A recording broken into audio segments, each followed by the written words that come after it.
Tá sendo que a petição para openbare vergadering também sai. Espero que nós possamos aqui à tarde ainda. Nota por primeira vez que o map normal se lembra que esse desastre de terreno de utilidade. Companhia não de utilidade, lo qual está web, lo qual está el mar.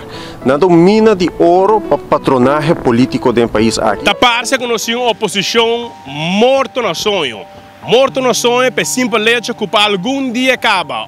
Por último 22 dias na Transilomba, corrente está banhando, se nota ou mais bem para dia, arriba nos isla.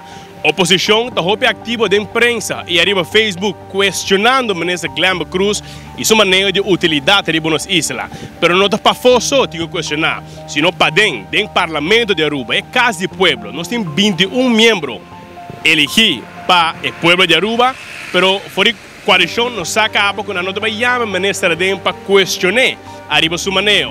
Pero por lo menos nós estava em esperança que de parte da oposição podíamos ministro para se vir dar conta e questionar, controlar arriba sua maneira de corrente, pero aqui não está em caso.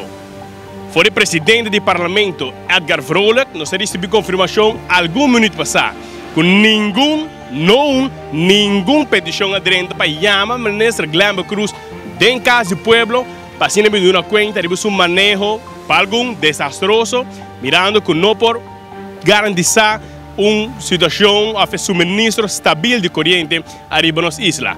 Se trata aqui mais bem de show de parte da oposição para se questionar da imprensa e arriba Facebook, mas do parlamento de Aruba não chama e não pede nenhuma reunião para o ministro vindo na conta. Nós podemos confirmar que a oposição está tigre de papel of puro show? Não precisamos solamente que o problema, precisamos conhecer soluções. O povo está com sua razão. O governo também está e me quer que nós como cidadãos exigir do Ministério da Energia e também nas companhias de Estado solução.